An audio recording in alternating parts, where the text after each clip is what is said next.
Tell me, once you had suffered this and then it was difficult for you to recover from that, uh, how did you go about sort of educating yourself? Because one finds, I mean, through the book, of course, I've read, but I'm sure people would like to know your thoughts and the experiences that you had, the challenges that you faced in educating yourself.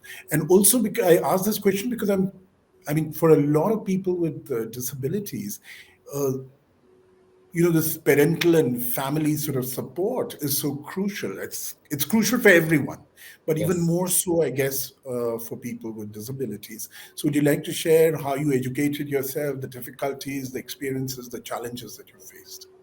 Yeah, the chapter name, as I mentioned, no, so my family is my strength.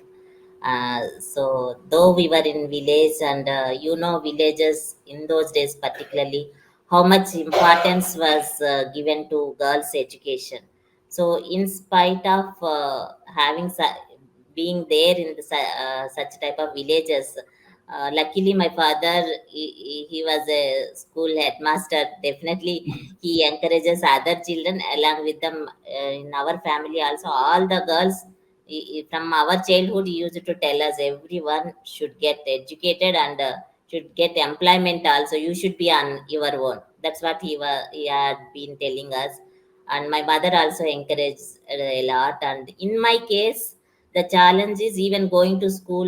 If we tell now, people can't believe that we didn't even hear about this wheelchairs. No wheelchair, nothing, no facilities. We were in a village, so they used to carry me in their arms to school. But they never neglected. They told that Madhvi also should get educated. So that's what their intention. So they carried in their arms and took me to school like that. But I was a bright student. So always I was the topper in the class. But after 10th standard, I could not go to college because due to inaccessible infrastructure facilities, and they were not ready to make any adjustments for me. So, and also, that in teenage, just I was crawling on the ground, crawling in front of others in college. We as a teenager, I didn't like that one because they were not ready to make any arrangements. I started appearing privately after 10th standard till graduation. I appeared privately only. So you can understand, appearing from home, how much support family might have given. Otherwise, Yes. it's not so easy. To get to more pleasant aspects of your life, I find that water is a constant sort of theme to your life.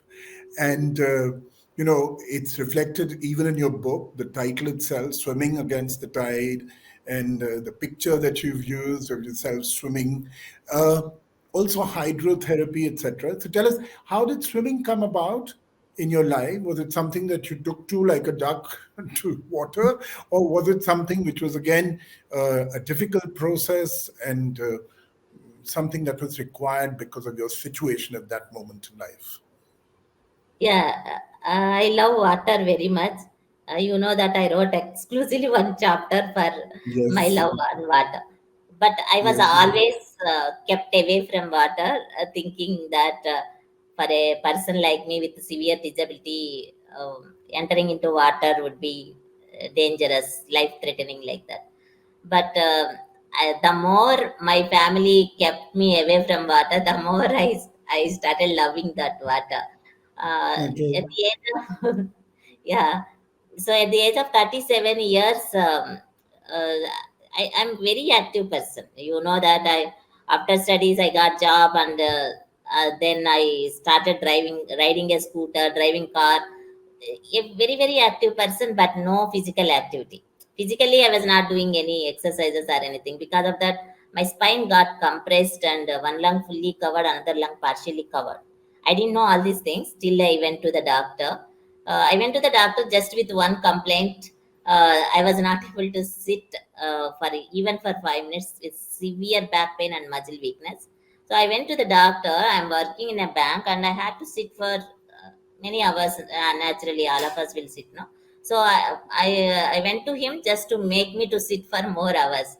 then he told me, he gave me like a death sentence, telling that you should undergo spinal surgery. In the absence of spinal surgery, your lifespan would be 1 year.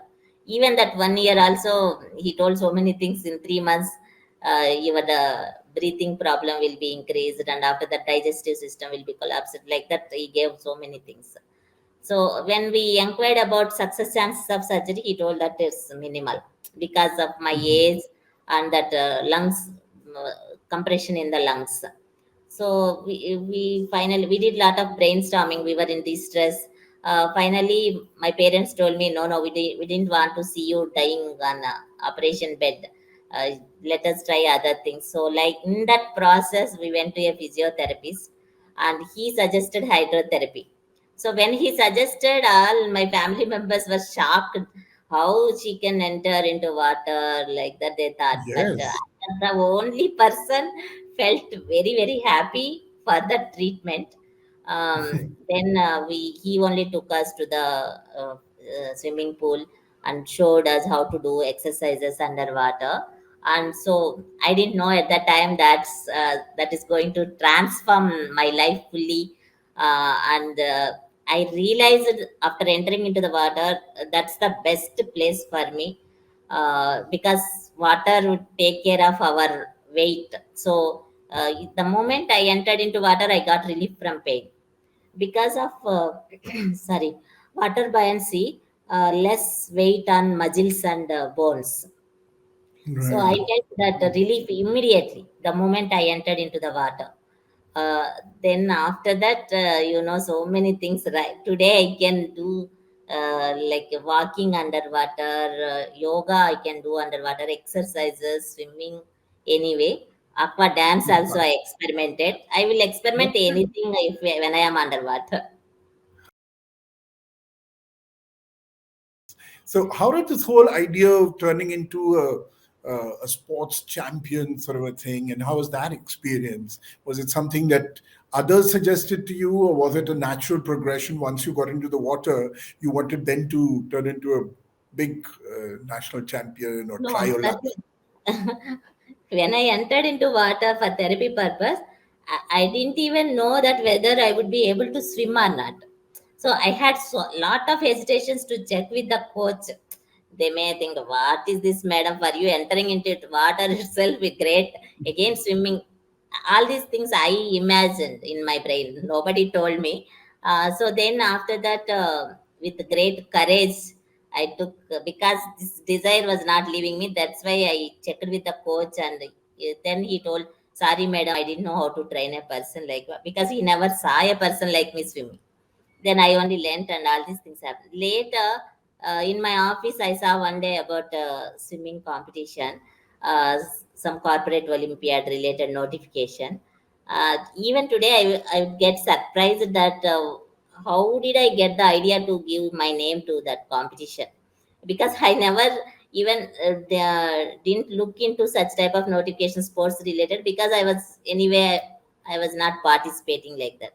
But on the day, just like that, I saw and I found out a swimming discipline also was there. And then I gave my name. I went there, corporate Olympiad. I was the only disabled swimmer. All others are non-disabled. So they were also having so many hesitations whether to allow me or not. Finally, they allowed by arranging some four swimmers along with me to save me in case of drowning. But without taking their support, I completed 100 meter, and that was one of the euphoric moments in my life, because they gave me most encouraging sports person award. And the way the entire crowd cheered me up as if I won Olympic gold medal. So that was an euphoric moment. So that, that was the I starting can point.